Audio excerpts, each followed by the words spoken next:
अच्छा, कल हम लोग इम्पल्स बता रहे थे ना, इम्पल्स पे छोड़े थे। इम्पल्स से पहले हम लोग कल जो पढ़े थे उस पर क्वेश्चन हम लोग नहीं किए थे, क्वेश्चन करेंगे आज। कल का एक बार थोड़ा सा रिमाइंड कर देता हूँ 2 मिनट के लिए। सेकंड लॉ ऑफ मोशन में क्या बताए थे, फर्स्ट लॉ ऑफ मोशन क्या बताया था हम लोग को। तो फर्स्ट लॉ ऑफ मोशन हम लोग को न्यूटन को इनर्शिया के बारे में बताता है, ठीक है। और इनर्शिया की प्रॉपर्टी कैसे मेजर होता है, तो मास से। मास क्या होता था, प्रॉपर्टी ऑफ, मतलब एक ऐसा मेजर है जो कि इनर्शिया के बारे में बताता है, मास, कि किसी का इनर्शिया ज़्यादा है या कम है उसको हमें पता चलेगा मास से। फिर बताया था कि इनर्शिया दो तरह से होते हैं, इनर्शिया ऑफ मोशन और इनर्शिया ऑफ रेस्ट। अगर मोशन में कोई ऑब्जेक्ट है तो मोशन में ही रहना चाहेगा अनटिल अनलेस कोई इस पर नेट एक्सटर्नल फोर्स अप्लाई ना हो। उसी तरह से बॉडी अगर रेस्ट में है तो रेस्ट में ही रहना चाहेगा अनटिल अनलेस जब तक उस पर एक नेट रिजल्टेंट फोर्स अप्लाई ना हो, ठीक है। उसके बाद हमने पढ़े थे second law of motion. Second law of motion क्या बोलता था, जो एक्सटर्नल फोर्स होता है, फोर्स के बारे में बताता है।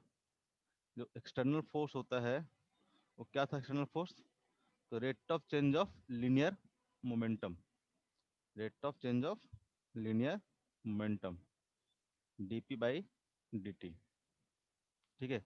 इसी को हम लिखे थे कि लीनियर मोमेंटम क्या होता है, तो लीनियर मोमेंटम होता है मास into velocity, mass into velocity. इसी को हमने लिखा था, इसको डिफरेंशिएट करके, तो m into D V by D T plus v into D M by D T.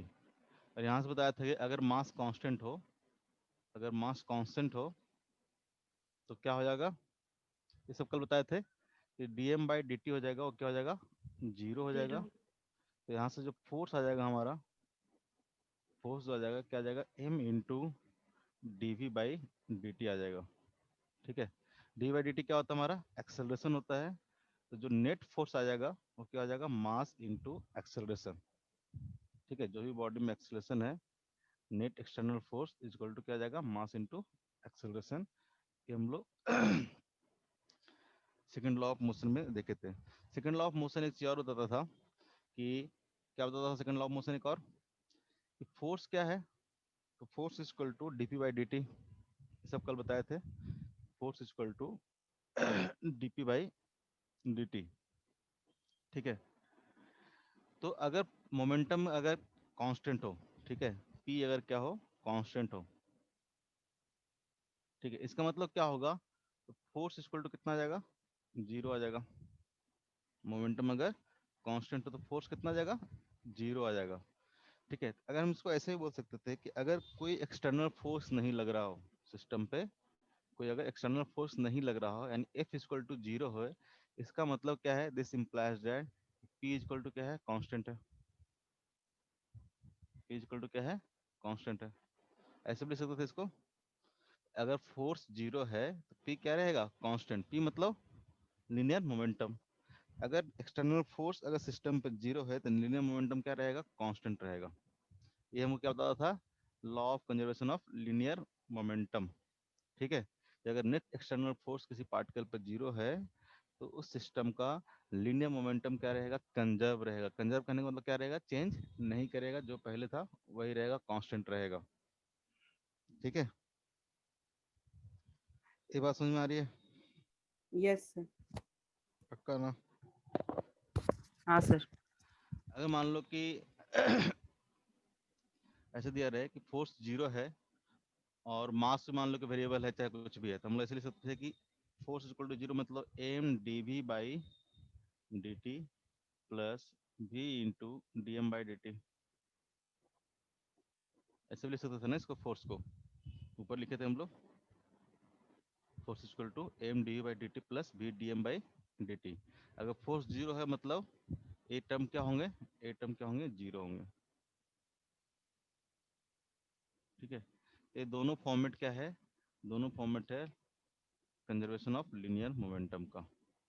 Momentum constant रहे या फिर ए टर्म रहे, दोनों क्या है, तुमको बताता है कंजर्वेशन ऑफ लीनियर मोमेंटम,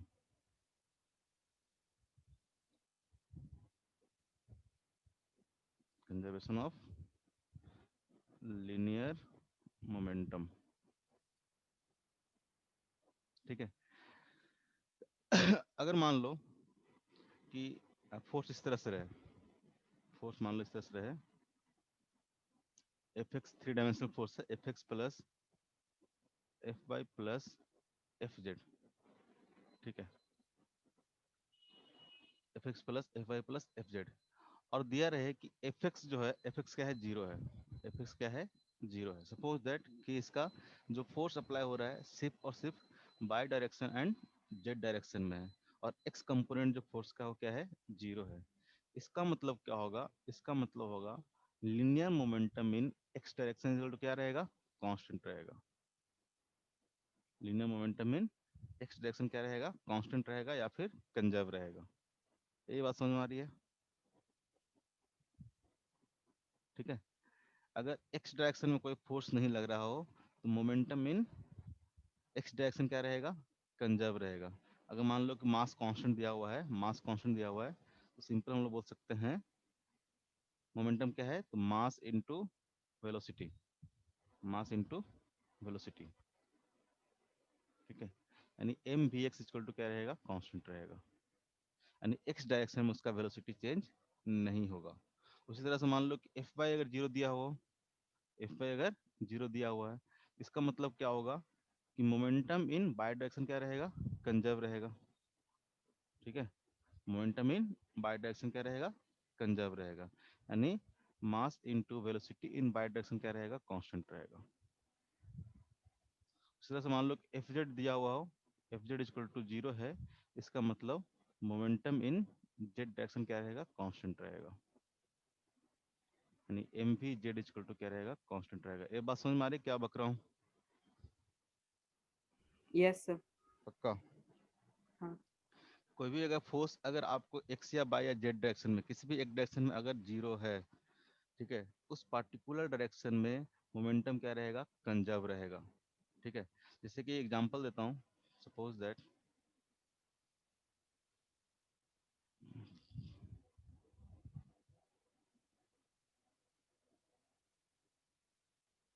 कैसे एग्जांपल दूँ, अ, जैसे कि मान लो कि दो बॉल है इस तरह से, ठीक है। इसका मान लो कि इनिशियल स्पीड u1 है और इसका मान लेते हैं कि u2 है, ठीक है। इनिशियल स्पीड u1 है, u2 है, ये सब फ्रिक्शनलेस सरफेस पे रखा हुआ है, ठीक है, फ्रिक्शनलेस सरफेस पे रखा हुआ है और इधर की ओर मूव कर रहा है। मूव करने के बाद क्या करेंगे, दोनों कोलाइड करेंगे, कोलिजन होगा दोनों के बीच में, ठीक है। किसी इंस्टेंट पे जाके दोनों क्या करेंगे, कोलिजन करेंगे, ठीक है। कोलिजन के बाद क्या होगा, दोनों का स्पीड अलग अलग हो जाएगा। सपोज दैट एक का जो स्पीड होगा कोलिजन के बाद, इसका स्पीड हो गया v1, और कोलिजन के बाद इसका जो स्पीड हो गया, सपोज दैट इसका स्पीड हो गया v2। इसको भी इस डायरेक्शन में ले लेते हैं, ज़्यादा बेटर रहेगा। अगर मान लो कि u1 क्या है, ग्रेटर देन u2 है, u1 क्या है, ग्रेटर देन u2 है, तो क्या होगा, कोलिजन होगा। कोलिजन होने के बाद दोनों का जो वेलोसिटी हो गया, क्या हो गया, v1 और v2 हो गया, ठीक है। अगर आपको v1 v2 फाइंड आउट करना हो तो कैसे फाइंड आउट करेंगे, v1 और v2 अगर फाइंड आउट करना हो तो कैसे फाइंड आउट करेंगे। आप देखोगे कि इस पे कोई फोर्स लग रहा है क्या, इस डायरेक्शन में देखोगे तो mg लग रहा होगा, और ऊपर डायरेक्शन में क्या लग रहा होगा, नॉर्मल लग रहा होगा। यहाँ भी mg लग रहा होगा, यहाँ भी नॉर्मल लग रहा होगा। तो वर्टिकल डायरेक्शन में नेट फोर्स कितना हो गया, जीरो हो गया, क्योंकि नॉर्मल क्या करेगा, mg को बैलेंस करेगा। यहाँ भी नॉर्मल क्या करेगा, mg को बैलेंस करेगा, ठीक है। तो net force in vertical direction क्या है, जीरो है। उसी तरह से एक्स डायरेक्शन में देखेंगे तो एक्स डायरेक्शन में नेट फोर्स कितना है, कोई भी फ्रिक्शन फोर्स नहीं है, तो एक्स डायरेक्शन में फोर्स कितना है, जीरो है। अगर यहाँ पे देखोगे तो एफ एक्स इजक्वल टू क्या होगा, एफ एक्स इजक्वल टू भी जीरो होगा, and F Y is equal to भी क्या होगा, जीरो होगा। एफ एक्स और एफ वाई जब बोल रहे हैं तो नेट फोर्स की बात कर रहे हैं, ठीक है। Net force in X direction and net force in Y direction दोनों क्या होंगे, जीरो होंगे, ठीक है। फोर्स जीरो होने का मतलब क्या होता है, फोर्स जीरो होने का मतलब क्या होता है कि उसका जो मोमेंटम रहेगा वो क्या रहेगा, कंजर्व रहेगा थ्रू आउट द मोशन, ठीक है। बीच में क्या हुआ नहीं हुआ उससे कोई मतलब नहीं है। अगर नेट फोर्स जीरो है तो इसका मोमेंटम क्या रहेगा, कंजर्व रहेगा, यही हमको सेकंड लॉ ऑफ मोशन बोलता है, ठीक है। तो हुआ क्या, ये दो इससे ज्यादा है u2 से ज्यादा है u1, इसको क्या कर रहा होगा, अप्रोच कर रहा होगा, एक टाइम के बाद क्या करेगा, दोनों कोलिजन करेगा। जब दोनों कोलिजन करेगा तो क्या करेगा, ए इस पे फोर्स लगाएगा, ए इस पे फोर्स लगाएगा, ठीक है, ड्यूरिंग द कोलिजन। और क्या करेगा, इसका वेलोसिटी क्या होगा, चेंज हो जाएगा, इसका ही वेलोसिटी क्या होगा, चेंज हो जाएगा। ये बात समझ में आती है, नाइन्थ क्लास में भी पढ़ना था। इसका दोनों का वेलोसिटी क्या होगा, चेंज हो जाएगा कि नहीं हो जाएगा, हाँ ना बोलो कुछ। Yes sir. खाली सोने के लिए यहाँ पे नहीं आना क्लास ज्वाइन करने, थोड़ा क्लास को इंटरेक्टिव रखो, नहीं तो और बोरिंग हो जाएगा। मैं मानता हूँ क्लास, ऑनलाइन क्लास से बोरिंग तो चल ही रहा है, लेकिन थोड़ा बातचीत करते रहोगे, बोलते रहोगे तो थोड़ा अच्छा लगेगा। खाली मैं ही बोलते रहूँगा तो अच्छा नहीं लगेगा। कोई भी डाउट हो, कुछ भी हो, बोलते रहो। ये बात समझ में आ रही है? अगर आपको निकालना है B1 B2 यस तो सर। कैसे निकालोगे, ट्राई करो तो, जरा थोड़ा सा दिमाग लगाओ। कोई बताओ कैसे निकालेंगे B1 B2?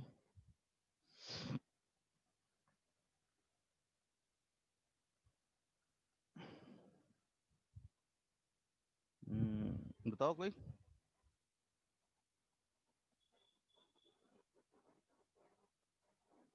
अस्मिता बताओ क्या करेंगे।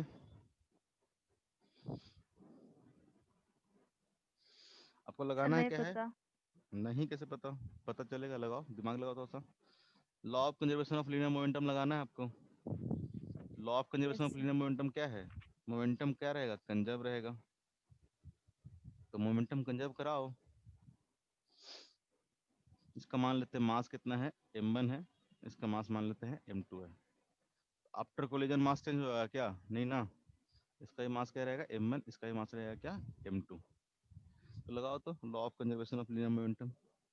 आप क्या कर सकते हो, एफ एक्स जीरो है और एफ वाई जीरो है, तो एफ वाई से तो मतलब नहीं है, क्योंकि एफ वाई के डायरेक्शन में कोई वेलोसिटी है ही नहीं। तो एफ एक्स अगर जीरो है, इसका मतलब क्या हुआ, इसका मतलब हुआ कि लीनियर मोमेंटम इन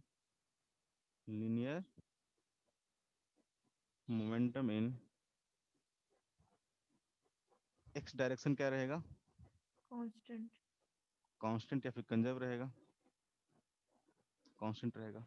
लेकिन जब linear momentum in X direction constant बोल रहे हैं, तो पूरे सिस्टम का बोल रहे हैं हम, पूरे सिस्टम का, ठीक है, क्योंकि इस सिस्टम पे कोई भी फोर्स नहीं लग रहा है, इस सिस्टम का लीनियर मोमेंटम क्या रहेगा, कंजर्व रहेगा। इस सिस्टम का जो टोटल लीनियर मोमेंटम था, यानी L initial in X direction is equal to क्या होगा, linear momentum, final linear momentum in X direction, ठीक है, फाइनल लीनियर मोमेंटम इन, हम पी से दिखा रहे थे ना, पी से दिखाएंगे, P initial in X direction is equal to P final in X direction. हमने क्या किया, एक क्या बता रहा है बेसिकली, तो law of conservation of linear momentum in X direction बता रहा है कि सिस्टम का जो लीनियर मोमेंटम होगा एक्स डायरेक्शन में क्या रहेगा, कंजर्व रहेगा। मतलब जितना इनिशियल लीनियर मोमेंटम था उतना ही क्या होगा, फाइनल होगा। इसी कॉन्सेप्ट को यूज कर लेते हैं, ठीक है। इसका मतलब यहाँ से पी इनिशियल इक्वल टू क्या आएगा, पी फाइनल। पी इनिशियल कितना होगा, मोमेंटम कैसे क्वांटिटी है, वेक्टर की स्केलर, मोमेंटम क्या है, वेक्टर के स्केलर, वेक्टर। वेक्टर। इसका सम भी या फिर सब्ट्रैक्शन करना होगा तो सब वेक्टर फॉर्म में ही करेंगे, ठीक है। तो इसका अगर लीनियर मोमेंटम बोलते हैं, इसका कितना होगा, इसका हो जाएगा m1 इंटू u1। कैसे डिफाइन करते हैं लीनियर मोमेंटम, तो मास इंटू वेलोसिटी। इसका अगर लीनियर मोमेंटम की बात करेंगे, p1 की बात करेंगे, तो p1 इक्वल टू कितना आ जाएगा, p1 इक्वल टू कितना आ जाएगा, p1 इक्वल टू हो जाएगा मास इंटू इसका जो वेलोसिटी है।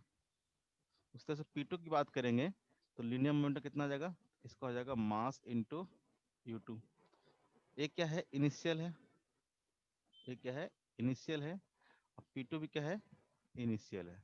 Initial linear momentum of m1 क्या हो जाएगा, m1 into u1।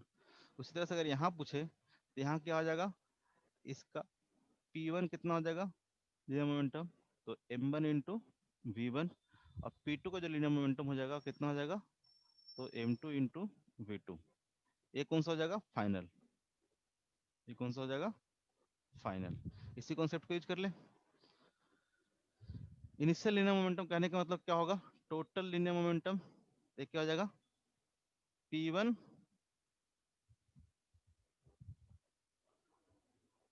Initial linear momentum कितना होगा? P1 initial plus P1 initial plus P2 initial. अब P फाइनल का मतलब क्या हो जाएगा? तो P1 final plus P2 final. P1 initial कितना है? तो M1 U1 थोड़ा बड़ा लिखिए ना।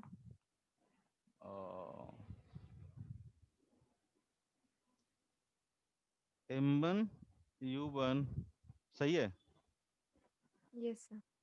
ठीक है। M1 U1 plus M2 U2 equal to क्या हो जाएगा? फाइनल कितना हो जाएगा? तो M1 V1 plus M2 V2। ये क्या आ गया? Law of conservation of linear momentum.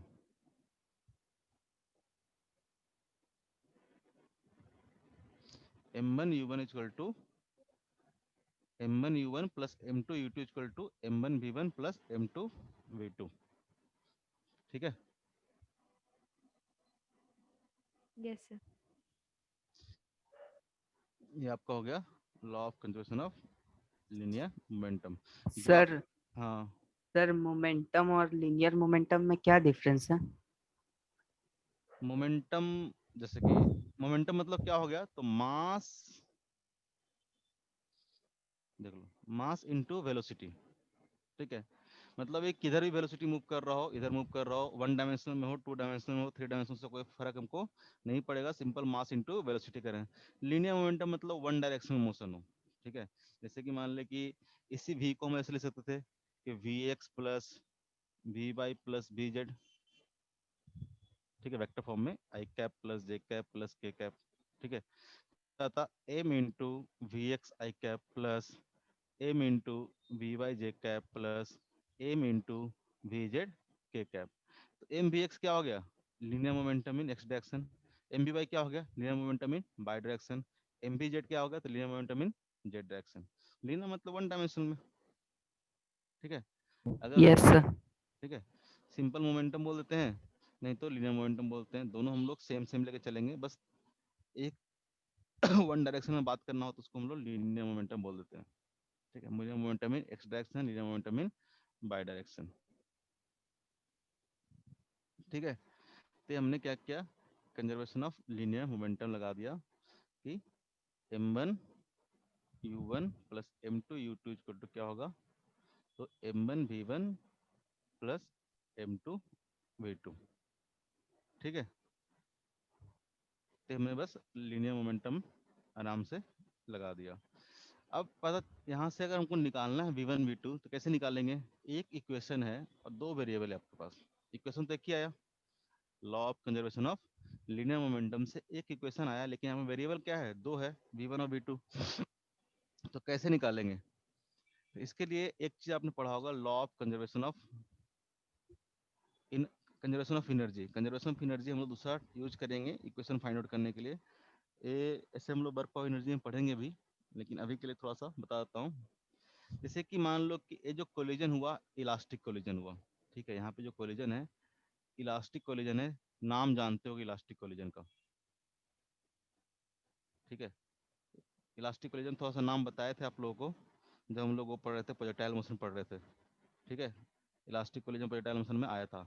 Elastic collision में क्या बताए थे हम कि क्या बताया था? कोई भी एनर्जी यहाँ पे लॉस नहीं होता है। कोई भी एनर्जी लॉस नहीं होता है, एक चीज बताए थे। यानी ड्यूरिंग द कोलिजन कोई भी एनर्जी लॉस नहीं होगा। ठीक है, ये क्या करेगा? यहाँ पे देखो, थोड़ा सा बताता हूँ डिटेल में, समझो क्या हो रहा है कोलिजन में। कोलिजन में क्या होगा, ऐसे हम लोग बाद में चीज पढ़ेंगे, इलास्टिक नॉन इलास्टिक कोलिजन बहुत डिटेल में पढ़ेंगे, लेकिन अभी के लिए थोड़ा सा सॉल्व करने के लिए क्वेश्चन को समझो बस क्या होता है। जैसे कि मान लो ये पार्टिकल इससे जाके कोलाइड किया, तो क्या करेगा? एक पार्टिकल क्या करेगा? दूसरे को डिफॉर्म करेगा। ड्यूरिंग द कोलिजन क्या होगा, एक दूसरे को क्या करेगा, डिफॉर्म करेगा। ठीक है, ये हो सकता है इसको क्या करे, अंदर क्यों धसा दे, ये भी थोड़ा हो सकता है अंदर क्यों धस जाए।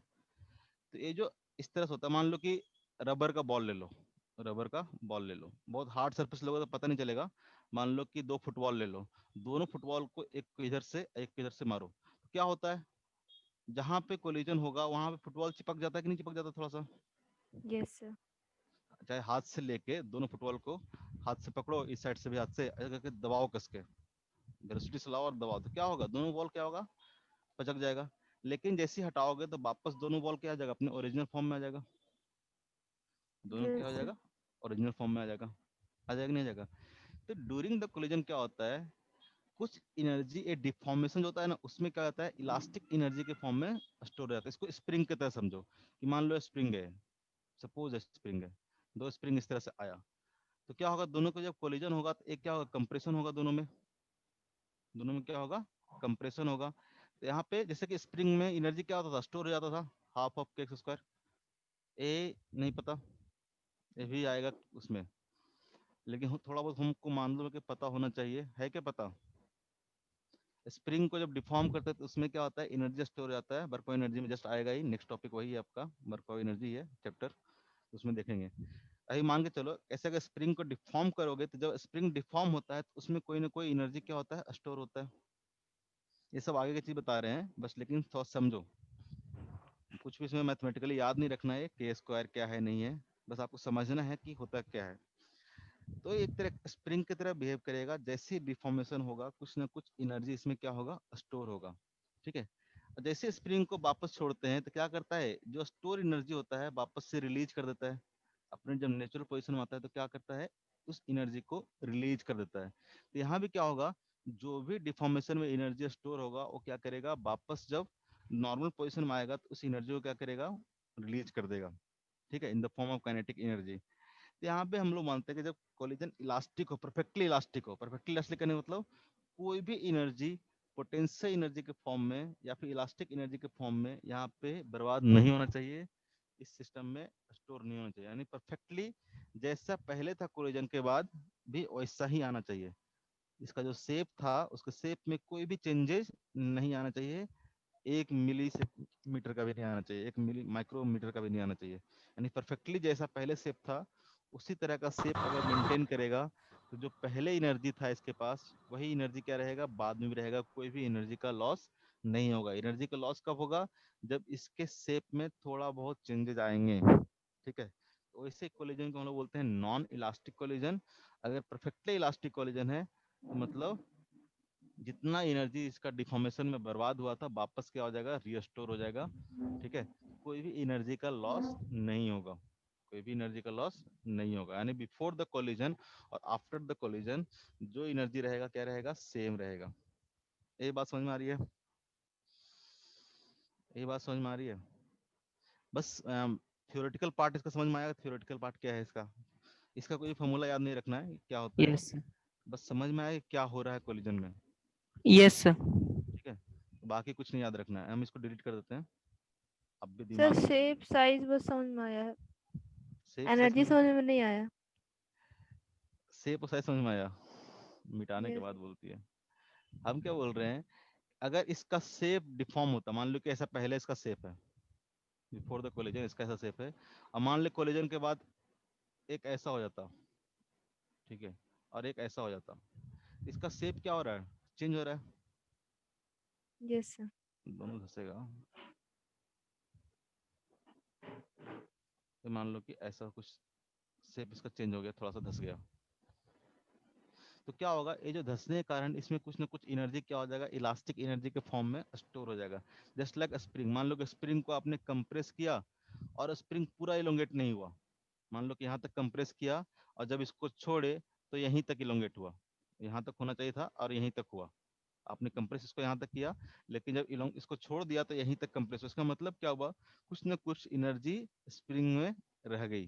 ठीक है, कुछ ना कुछ एनर्जी क्या क्या स्प्रिंग स्टोर कर लिया।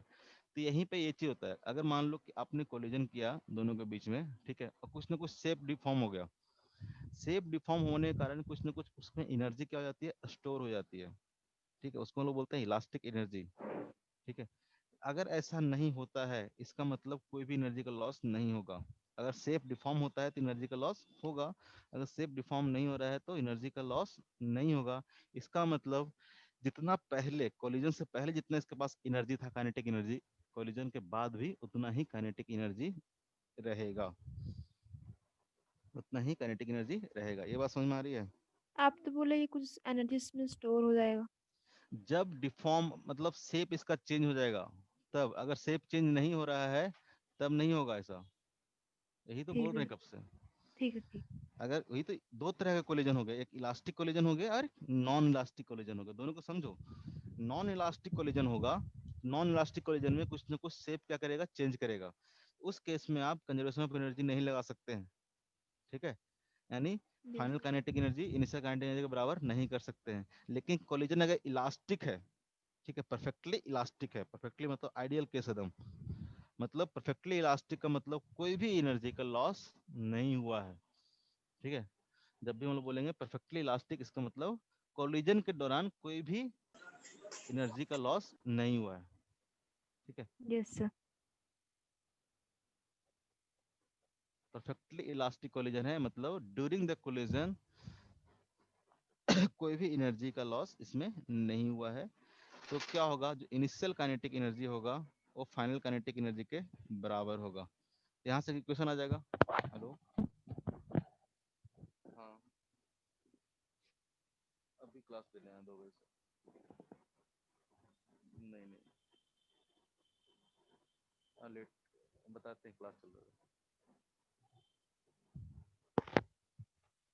हेलो, इसका मतलब हुआ अगर परफेक्टली इलास्टिक कोलिजन है तो जो भी इनिशियल काइनेटिक एनर्जी होगा वो क्या होगा, फाइनल काइनेटिक एनर्जी के बराबर होगा। यहाँ से एक और इक्वेशन आ जाएगा हमको,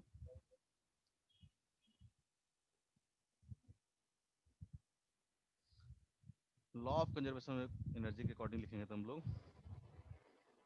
according to law of conservation of energy,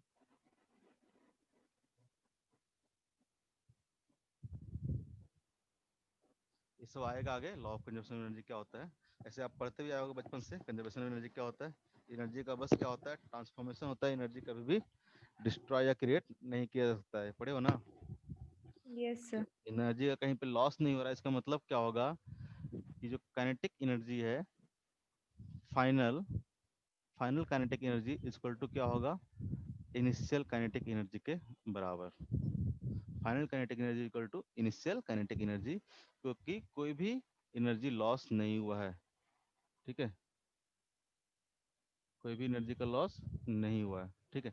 तो फाइनल काइनेटिक एनर्जी कितना होगा, तो फाइनल काइनेटिक एनर्जी का होता है हाफ इंटू, काइनेटिक एनर्जी कैसे डिफाइन करते हैं, half into m1 into B square. b1, very good. Plus क्या हो जाएगा, दोनों का सम करेंगे, m2 इंटू v2 का स्क्वायर इक्वल टू क्या आ जाएगा, initial kinetic energy half of m into u1 का square plus half into m into m1 into m2 into u2 का स्क्वायर। अब दो इक्वेशन आ गया, ठीक है, दो इक्वेशन आ गया और दो वेरिएबल हैं, तो आप यहाँ से इसको सॉल्व कर सकते हो, ठीक है। m1 m2 सब दिया रहेगा तो इतना लंबा इक्वेशन नहीं होगा। दो इक्वेशन है और दो वेरिएबल है, तो आप यहाँ से चीज़ों को सॉल्व कर सकते हो, ठीक है। ये हुआ हमको, ये बात समझ में आई। अगर इस तरह कोई क्वेश्चन दे आपको कोलिजन के लिए कि पहले इतना ही इसके पास वेलोसिटी था, बाद में इतना इतना वेलोसिटी हो गया, तो बताओ क्या होगा। क्वेश्चन करेंगे इस पे हम लोग। ये बात समझ में आया, ये बात समझ में आया, यस सर। पक्का से, यस सर। Yes sir. ठीक है। जैसे एक और एग्जांपल देता हूँ, जैसे कि मान लो कि ये वॉल है, ठीक है, फिक्स्ड वॉल है। अब एक बॉल क्या कर रहा है, यहाँ से इस डायरेक्शन में आया, ठीक है, इससे कोलाइड किया और इधर की ओर निकल गया, इधर की ओर निकल गया। मान लेते हैं इसका मास m है, इसका इनिशियल वेलोसिटी है u है, मास तो m ही रहेगा। यहाँ पे एट 45 डिग्री पे ये कोलिजन हुआ, 45 डिग्री पे कोलिजन हुआ। कोलिजन कैसा है? परफेक्टली इलास्टिक कोलिजन है, परफेक्टली इसका इलास्टिक कोलिजन है। आफ्टर कोलिजन, ठीक है, इसका वेलोसिटी क्या होगा और किस एंगल पे निकलेगा? एंगल थीटा, और इसका जो वेलोसिटी होगा वो निकालना है आपको। मान लेते हैं इसका मास है 1 kg, दे देते हैं डाटा। मान लो कुछ मास है 1 kg, ठीक है। इसका जो इनिशियल स्पीड है उसी मान लेते हैं, मान लेते हैं 10√2 है, 10√2 मीटर पर सेकंड है, ठीक है। आफ्टर कोलिजन यहाँ पे बॉल से क्या किया, कोलाइड किया, और कोलिजन के बाद ये क्या किया, इधर की ओर मूव कर गया, ठीक है। मान लेते इसका वेलोसिटी क्या है, v है, और थीटा एंगल पे मूव किया है, तो दोनों निकाल, बताओ कितना होगा।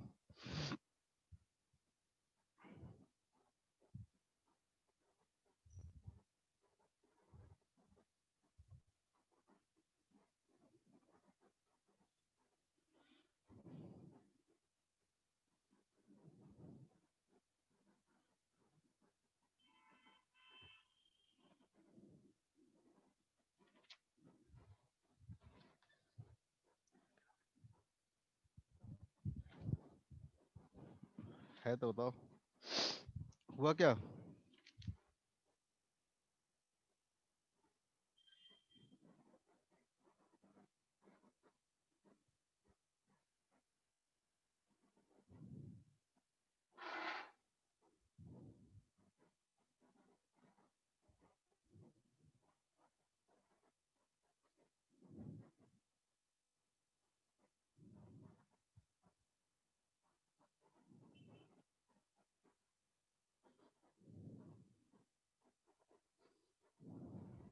बताओ। अरे क्या कर रहे हो, क्या कर रहे हो, क्या कर रहे हो?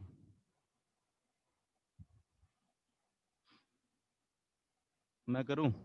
चलो देखो यहाँ पे, देखो देखो, नहीं हुआ तो कोई बात नहीं है, देखो यहाँ पे क्या है, सब देख रहे हो?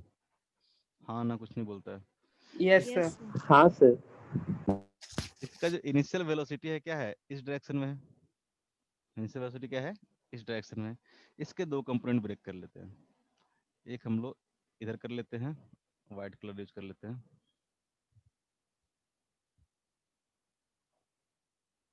ये मान लेते हैं इधर क्या है, मान कर लेते हैं ही, ये यू है, ठीक है। तो एक क्या हो जाएगा, इसके दो कंपोनेंट अगर ब्रेक करोगे तो ये आपको हो जाएगा you cos theta, you cos 45 होगा ना। ये एंगल अगर 45, तो ये एंगल भी कितना होगा, 45 भी होगा।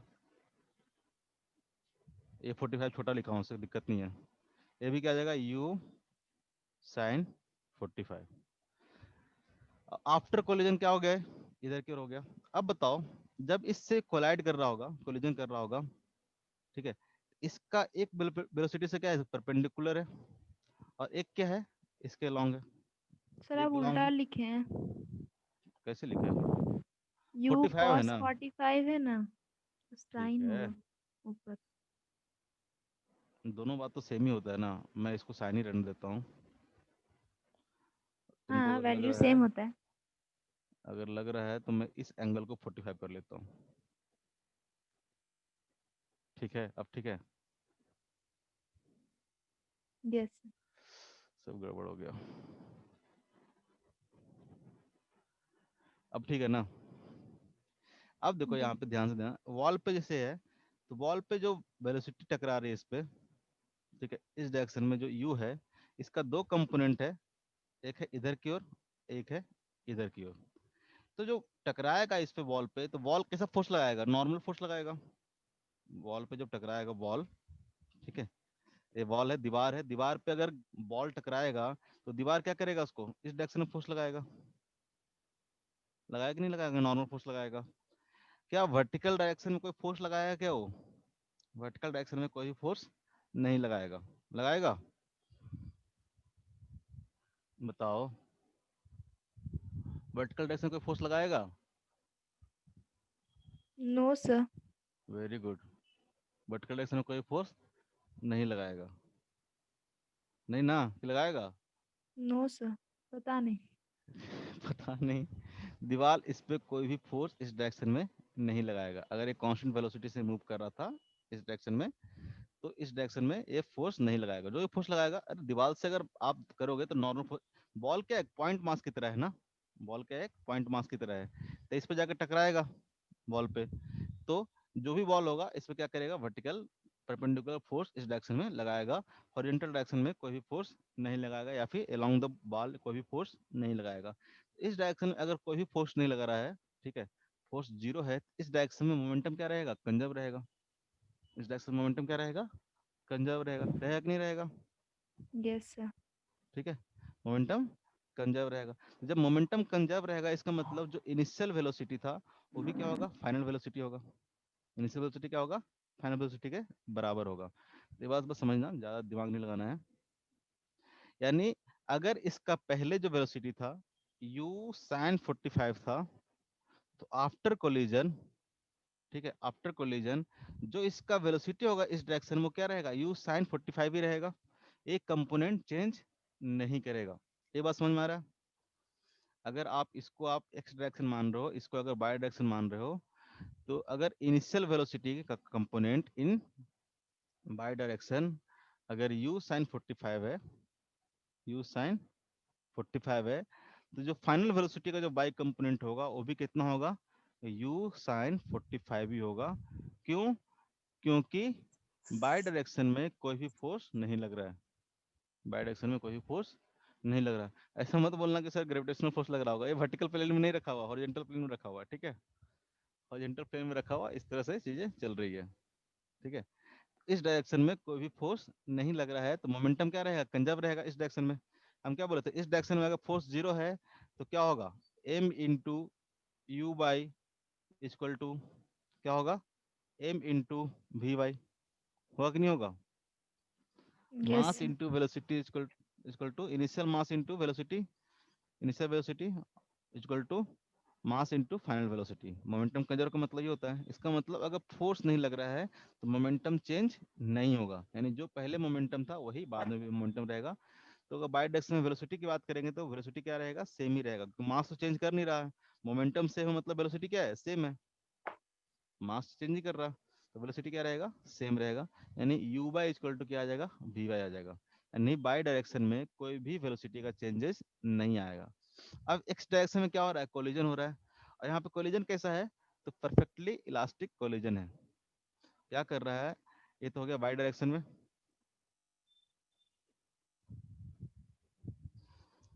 एक्स डायरेक्शन में देखोगे तो एक्स डायरेक्शन में मोमेंटम कंजर्व रहेगा, क्या रहेगा, एक्स डायरेक्शन में मोमेंटम कंजर्व नहीं रहेगा। एफ एक्स के डायरेक्शन में जो फोर्स है जीरो नहीं है, एफ एक्स डायरेक्शन में फोर्स जीरो नहीं है। क्या है एफ एक्स डायरेक्शन में, तो एक नॉर्मल फोर्स प्रेजेंट होगा यहाँ पे, ठीक है, क्योंकि नॉर्मल फोर्स जीरो नहीं है, इसलिए एफ एक्स डायरेक्शन में कोई भी फोर्स जीरो नहीं होगा। तो यहाँ पे मोमेंटम कंजर्व हम लोग नहीं कराएंगे, ठीक है, मोमेंटम कंजर्व नहीं कराएंगे। तो क्या कराएंगे, तो हमको दिया हुआ है जो कोलिजन है क्या है, इलास्टिक कोलिजन है। कोलिजन क्या है, परफेक्टली इलास्टिक कोलिजन है। यानी जो भी इसका पहले एनर्जी होगा वो भी क्या होगा, आफ्टर द कोलिजन में क्या रहेगा, इसका एनर्जी सेम रहेगा।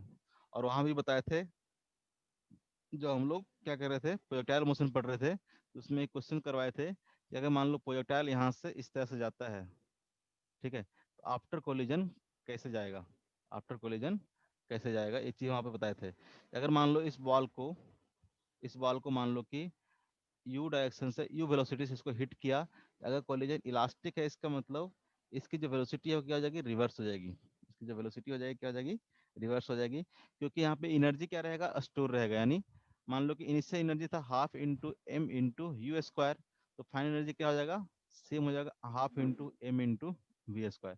यानी जिस वेलोसिटी से हिट करेगा उसी वेलोसिटी से क्या करेगा, ये रिबाउंड करेगा, क्योंकि कोई भी एनर्जी लॉस यहाँ पे नहीं हो रहा है, कोई भी एनर्जी का लॉस नहीं हो रहा है। यानी जिस वेलोसिटी से हिट किया होगा उसी वेलोसिटी से वापस आएगा, जाएगा कि नहीं जाएगा, Yes, sir. पक्का? Yes, समझ में sir. आता है तो बताओ, नहीं आता तो नहीं बताओ। No, sir. क्योंकि एनर्जी क्या I. रहेगा, कंजर्व रहेगा। तो मान लो कि पहले अगर इसका पास एनर्जी था एक्स डायरेक्शन में half into M into u x square, तो बाद में भी कितना होगा energy, half into M into we x square, ठीक है, इतना एनर्जी होगा। तो ये सब तो कांस्टेंट है, यानी यूएक्स इक्वल टू क्या हो जाएगा, वीएक्स हो जाएगा। यूएक्स इक्वल टू कितना हो जाएगा, वीएक्स हो जाएगा। यानी जिस वेलोसिटी से इसको हिट किया होगा उसी वेलोसिटी से क्या करेगा, ये रिबाउंड कर जाएगा। इसको हिट किससे किया था, तो हिट किया था ये u साइन या फिर u cos 45 से, u cos 45 से। आफ्टर कोलिजन जिसका जो वेलोसिटी होगा क्या हो जाएगा, ये u cos 45 हो जाएगा। ठीक है, यानी जो vx हो जाएगा, vx इक्वल टू कितना हो जाएगा, तो u cos 45। ये बात समझ में आ रही है, ये बात समझ में आ रही है, आ रही है, बताओ। तो जो फाइनल वेलोसिटी हो जाएगा आफ्टर कोलिजन, आफ्टर जो कोलिजन जो वेलोसिटी हो जाएगा क्या हो जाएगा, तो हो जाएगा u cos 45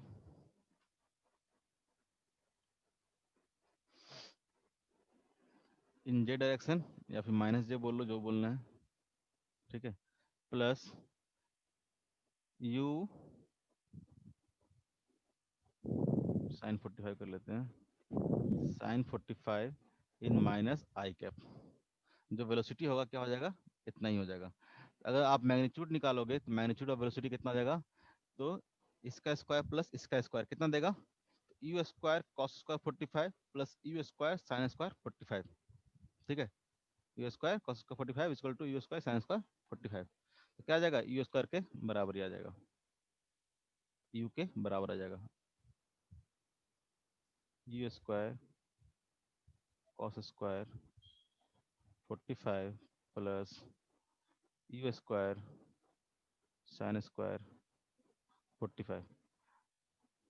ठीक है, तो cos square theta plus sine square कितना होता है, 1 होता है। तो यहाँ से आ जाएगा under root u square equal to कितना आ जाएगा, यू आ जाएगा।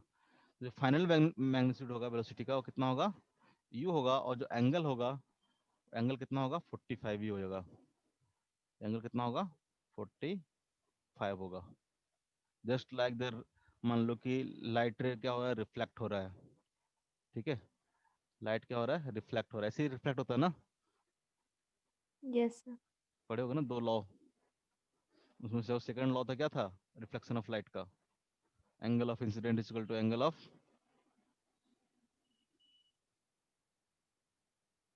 ये दोनों एंगल क्या होंगे, बराबर होंगे। उसी तरह से क्या करेगा, ये रिफ्लेक्ट कर जाएगा। ठीक है, अगर परफेक्टली इलास्टिक कोलिजन है तो जिस एंगल से हिट किया था परपेंडिकुलर के साथ, उसी एंगल से वापस क्या करेगा, रिबाउंड कर जाएगा। Angle of incidence equal to angle of reflection, अगर लाइट के हिसाब से देखें तो। अब यहाँ पे ये सब तो ठीक है।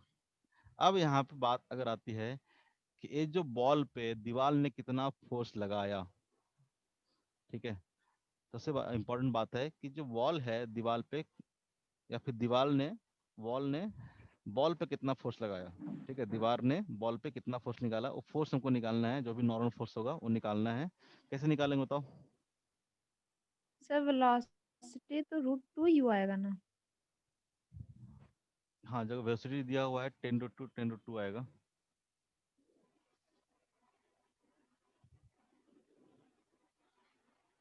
बताओ कोई दिक्कत है, हैं? No sir. इनिशियल दिया हुआ था, डाटा दिया हुआ था, तो वही आएगा, 10√2 आएगा। ठीक है, 10√2 आएगा। एंगल आपको 45 आ गया। अब आपको निकालना है कि जो दीवार है बॉल पे कितना फोर्स लगा रहा है। दीवार जो है बॉल पे कितना फोर्स लगा रहा है, मान लो कि फोर्स क्या है, नॉर्मल फोर्स n लगा रहा है इस बॉल पे। ये फोर्स कैसे निकालेंगे हम लोग, देखो यहाँ पे जो भी मोमेंटम चेंज हो रहा है, मोमेंटम तो चेंज हो रहा है। इनिशियल मोमेंटम क्या था इसका, इस डायरेक्शन में था, मास इनटू वेलोसिटी। इसका मास m है, इसका वेलोसिटी अगर u है। और जो फाइनल मोमेंटम हो गया p इनिशियल की बात करें तो p इनिशियल क्या था, इस डायरेक्शन में। और फाइनल जो होगा, फाइनल क्या हो जाएगा, m इंटू वी। देखो वेलोसिटी का डायरेक्शन तो क्या कर गया, चेंज कर गया है। जब डायरेक्शन चेंज कर जाएगा तो मोमेंटम भी क्या करेगा, चेंज कर जाएगा। मैग्नीट्यूड भले सेम होगा, लेकिन अगर डायरेक्शन चेंज करता है तो मोमेंटम क्या करेगा, चेंज करेगा। चेंज करेगा कि नहीं करेगा, बोलो बोलो। तो अगर मोमेंटम चेंज कर रहा है तो मोमेंटम चेंज करने का मतलब क्या है, कोई ना कोई फोर्स लग रहा होगा। सेकंड लॉ क्या बोलता है, force equal to rate of change of momentum. Force equal to क्या बोलता है? Rate of change of momentum. अरे बोलता है कि नहीं बोलता है? Yes sir. तो बोलो ना। तो फोर्स निकालना है, अगर ये नॉर्मल फोर्स निकालना है, ठीक है, अगर नॉर्मल फोर्स निकालना है तो नॉर्मल फोर्स इक्वल टू क्या हो जाएगा? तो rate of change of linear momentum. Rate of change of linear momentum. इसको कैसे बोल सकते थे हम? Delta p by delta t, change in momentum by per unit time. अगर आपको दिया हुआ है कि एक कोलिजन कितने टाइम के लिए हुआ है, ठीक है, ये जो ड्यूरेशन है कोलिजन का कितने टाइम के लिए हुआ है, मान लो कि डेल्टा टाइम के लिए हुआ है। डेल्टा टाइम क्या है? तो इतना ड्यूरेशन है किसके लिए? कोलिजन के लिए, यानी मान लो कि 5 सेकंड है, तो 5 सेकंड तक क्या हुआ है? कोलिजन हुआ है। इन 5 सेकंड में क्या हुआ? इसका मोमेंटम चेंज हो गया इनिशियल से फाइनल, इस डायरेक्शन से मोमेंटम चेंज हो गया इस डायरेक्शन में, ठीक है। तो change in momentum by delta G, change in momentum पता चल जाए आपको। अगर फाइनल मोमेंटम की बात करेंगे तो देखो, अगर हम डायरेक्टली लिखते हैं उसका, इसका जो अगर मोमेंटम होगा, इसका इनिशियल वेलोसिटी जो इस डायरेक्शन में था वो चेंज हुआ क्या? इसका जो वेलोसिटी था इस डायरेक्शन में u cos 45 या sin 45 जो भी था, u cos 45, वो क्या हुआ? इस डायरेक्शन में चेंज नहीं हुआ। कैसे लिखेंगे? चेंज इन मोमेंटम में तो क्या हो जाएगा? ux, अरे बताओ ना, चेंज इन मोमेंटम मतलब क्या होगा? इस डायरेक्शन में कोई मोमेंटम चेंज हुआ है क्या इसका? बाई डायरेक्शन में कोई चेंज हुआ है? अरे जो इनिशियल वेलोसिटी था वही क्या है? फाइनल वेलोसिटी है। तो मोमेंटम चेंज नहीं हुआ है। कुछ तो बोल दो यार, हाँ ना? नो सर, चेंज नहीं हुआ। पक्का ना? बाकी लोग? खुशी, कृष्णा मोदी, सर्वेश, कुछ तो बोलो यार। हाँ आ रहा है सर, नहीं आ रहा है? गौरव कुमार, सर बड़ा मुश्किल से आ रहा है सर। मुश्किल से आ रहा है? कुछ नहीं है, अब जाके वापस प्रैक्टिस करना। अभी इतना मुश्किल से आ रहा है, क्वेश्चंस प्रैक्टिस नहीं करते हो ना, इसलिए। नहीं सर, वो काइनेमेटिक्स उतना अच्छा से क्लियर नहीं ना है सर, इसलिए भी। तो काइनेमेटिक्स तो क्या है मतलब? अभी तो काइनेमेटिक्स ही है, ये तो नया कॉन्सेप्ट बता रहे हैं। जो बता रहे हैं उसको ध्यान से समझो। थोड़ा आप लोग ना बुक रीडिंग करने का आदत डालो। बुक रीडिंग करना शुरू करो। सर हाँ, सर कौन सा बुक? कोई भी कर सकते हो, एनसीईआरटी कर सकते हो, या फिर जोन सा जो भी बुक है आपके पास अवेलेबल है। नया बुक खरीदने के लिए नहीं बोलेंगे, जिसके पास जो बुक अवेलेबल है, सब बुक ठीक होता है यार, ऐसा कुछ नहीं है। हम एक नया बुक दे दे, नाम बोल दे आपको, फिर एक नया बुक खरीद के आ जाओ आप। आपके पास जो बुक है अवेलेबल है, ठीक है। आप लोग का थोड़ा बेस कमजोर है, हमको जैसा लगता है। मानते हो कि नहीं मानते हो? Yes sir. Yes sir. 8 9 10 में पढ़ाई अच्छे से नहीं किए हो, तो थोड़ा फीलिंग तो नाइन्थ आ में रहा नहीं है। किए, है। नाइन्थ में नहीं किए थे। नहीं किए हो ना? सब कुछ 9th में है ऐसे, इसलिए बोलते हैं पढ़ते रहा करो। 11 12 अच्छा नहीं पढ़ोगे तो आगे अच्छा नहीं कर पाओगे, ठीक है। तो जो भी बुक है, आप उस बुक से रीडिंग करना शुरू करो। थोड़ा एक्स्ट्रा मेहनत करना पड़ेगा, अच्छा हो जाएगा। ऐसा नहीं है कि जो चीज़ खराब हो गया है आपका खराब ही रहेगा, क्योंकि जब हम पढ़ाते हैं तो समझ में आता है, बहुत ज़्यादा एफर्ट डालना पड़ता है आप लोगों को पढ़ाने के लिए। और इसलिए क्योंकि बिल्कुल ही बेसिक आप लोगों का गायब है, बिल्कुल भी। जब तक आप रिस्पॉन्ड अच्छा नहीं करोगे, मैं भी अच्छा चीज़ नहीं पढ़ा पाऊंगा। ये सब बिल्कुल ना सिंपल चीज़ है, मतलब बिल्कुल मान के चलो, एकदम बेसिक चीज़ है। आप अभी कंपटीशन लेवल के ABCD में अगर मान लो कि 1 से 10 तक रेटिंग करें इसका कंपटीशन लेवल का, तो आप 2 3 स्टेज पे ही हो, उस लेवल की पढ़ाई चल रही है। तो अच्छा हम कब पढ़ा पाएंगे? जब आप रिस्पॉन्स उधर से करना शुरू करोगे। और रिस्पॉन्स कैसे करोगे? तो पुराना चीज़ आपका खराब है, और खराब है तो कैसे सही होगा? उसके लिए बुक रीडिंग करो, ठीक है। जो भी बुक अवेलेबल है आपके पास, उसको पढ़ो। कोई भी टॉपिक अगर नया शुरू होने वाला है तो उसको पहले से पढ़ के आओ। आपका अगर पुराना चीज़ नहीं पढ़े हो तो यहाँ पे डबल एफर्ट डालना पड़ेगा। अब बिल्कुल इम्प्रूवमेंट होगा, बिल्कुल होगा, ऐसा कुछ नहीं है। तो जो भी बुक अवेलेबल है आपके पास, एनसीईआरटी है, SC वर्मा है, DC पांडे है, सिंगेज है, या किसी का और भी कोई थ्योरेटिकल बुक है, ठीक है। जो भी बुक है, ऐसा नहीं कि पूरा बुक पढ़ना है। जो टॉपिक पढ़ाने जाने वाला है या फिर जो टॉपिक नहीं है उसका रीडिंग मार के आओ, ठीक है। आप चाहोगे तो हम बोल देंगे कि नेक्स्ट टॉपिक हम लोग क्या पढ़ाने वाले हैं, उस टॉपिक का रीडिंग मार के आना सबको जरूरी है। मस्ट है दम, नहीं तो इम्प्रूवमेंट आप में नहीं होगा। बुक एक बार पढ़ना शुरू करो, क्या है नहीं है। कई बार हम इसलिए मना करते हैं कि होता क्या है कि जैसे कि बुक में नोटेशन अलग होता है, हम लोग यहाँ पे नोटेशन अलग यूज करते हैं। हर बुक का अलग अलग नोटेशन होता है, कोई मोमेंटम को एल से लिख रहा है, कोई मोमेंटम को पी से लिख रहा है। तो वो सब चीज़ में आप कंफ्यूज मत होना, जो भी नोटेशन होगा ठीक है, कॉन्सेप्ट समझने की कोशिश करना बस। कॉन्सेप्ट समझने की कोशिश करना, जो भी वहाँ पे रहेगा। ऐसा नहीं है कि सर वहाँ पे एन लिखा था, यहाँ पे पी लिखा हुआ है, तो नोटेशन है, कुछ भी मान सकते हैं हम लोग, एक्स मान सकते हैं, वाई मान सकते हैं। तो नोटेशन के चक्कर में मत पड़ोगे, कॉन्सेप्ट सीखने की कोशिश करोगे, ठीक है, कि क्या कॉन्सेप्ट वो बताना चाह रहा है।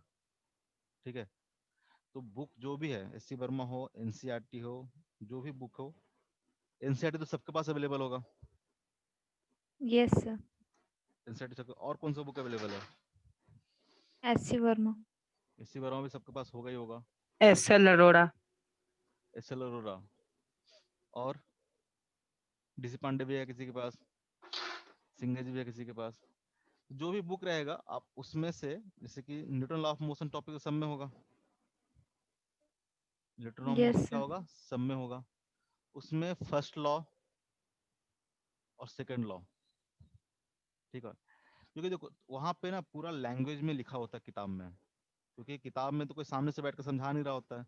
तो हम लोग जब सामने से बैठ कर समझाते हैं तो पूरा लिखते नहीं है, लेकिन बुक में क्या होगा, पूरा लैंग्वेज में लिखा होगा एक एक स्टेप्स को। तो ऐसे आपको आदत भी बनेगी बुक पढ़ने की, और वहां से जो भी फर्स्ट लॉ सेकंड लॉ होगा, इनफैक्ट थर्ड लॉ भी, तीनों लॉ आप पढ़ के आइएगा। ठीक है, तीनों लॉ ठीक है को सर। डिटेल में पढ़ के आइएगा, क्या बोलना चाहता है इन लोग। ठीक है, फिर भी कोई दिक्कत होगा तो हम समझाएंगे। बुक पढ़ने की रीडिंग डालो, बुक पढ़ने की, तभी जाके आपका इम्प्रूवमेंट होगा। आपने बहुत फाकी मारा 19th में। स्मिता तुम तो अच्छी थी, तुम्हारा नंबर तो अच्छा था, हैं? सर क्या किसका किस पता। किसका किसका यहाँ पे जो नंबर है 90 से ऊपर है, बस हाथ रेज करो, मेरे को पता चल जाएगा। बाकी नीचे वाला मत करना, छोड़ देना, मुझे नहीं जानना। नंबर मायने नहीं रखता, ऐसा नहीं है कि नंबर मायने रखता है। किसका किसका 90 से ऊपर है, हैंड रेज करो। किसी का नहीं है? सर मेरा थोड़े है। किसी का तो 90 से ऊपर है क्या नंबर? सब फाकी मारा है, कोई नहीं है जी। बोर्ड एग्जाम का सर। हाँ बोर्ड एग्जाम का, 10th में, 10th में किसी का 90 से ऊपर? सब फाकी मारो, सब सब नहीं पढ़ाई किए हो, तो अब पढ़ना शुरू करो। जितना भी कसर यस छोड़ सर। दिए हैं 9th 10th में। ऐसा नहीं है कि 9th 10th में कोई 99 ले आए तो बहुत पढ़ने में तेज होता है, ऐसा नहीं है। उस टाइम पे बच्चा मेहनत किया इसलिए आगे चला गया। इस टाइम पे अगर यस आप सर। मेहनत करोगे तो आप आगे चले जाओगे।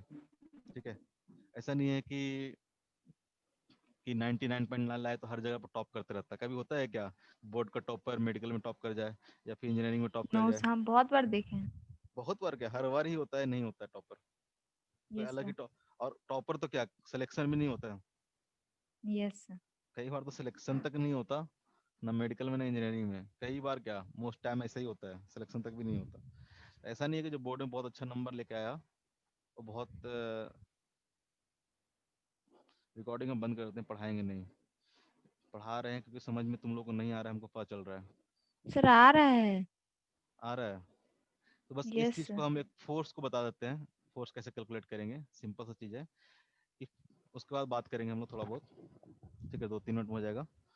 फोर्स कैसे निकालेंगे, तो फोर्स क्या होगा, हमको सेकंड लॉ के अकॉर्डिंग क्या पता चलता है, अकॉर्डिंग टू सेकंड लॉ, कि change in momentum by time.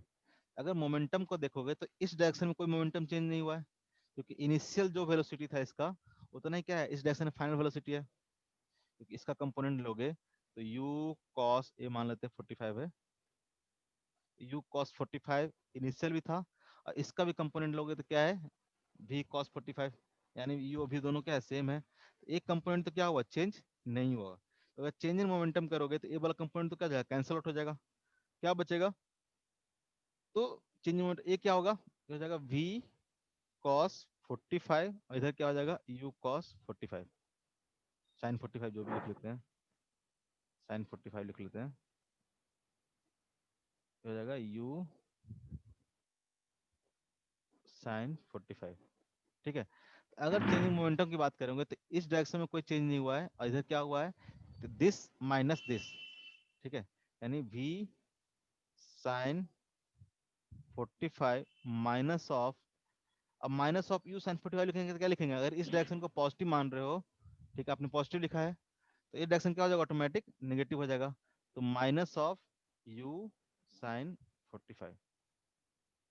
और जो भी टाइम लगा होगा डेल्टा टी दिया हुआ है कि ड्यूरिंग द कोलिजन टाइम कितना लगा है, डेल्टा टी का है, तो क्या आ जाएगा, डेल्टा टी हो जाएगा। और v और u दोनों क्या है, सेम है, हम इसको लिख सकते हैं 2u sin 45 by delta T. अगर मान लो कि डेल्टा टी आपको दिया हुआ है कि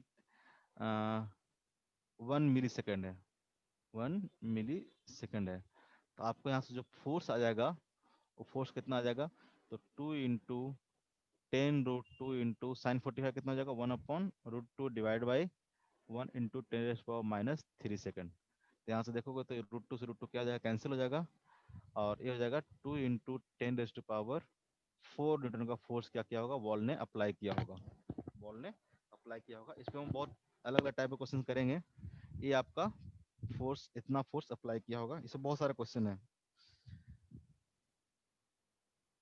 कोई पूछना है क्या, ये बात समझ में आ गया ना, ये समझ में आ गया। Yes sir. Yes, sir. Recording हम बंद करते हैं।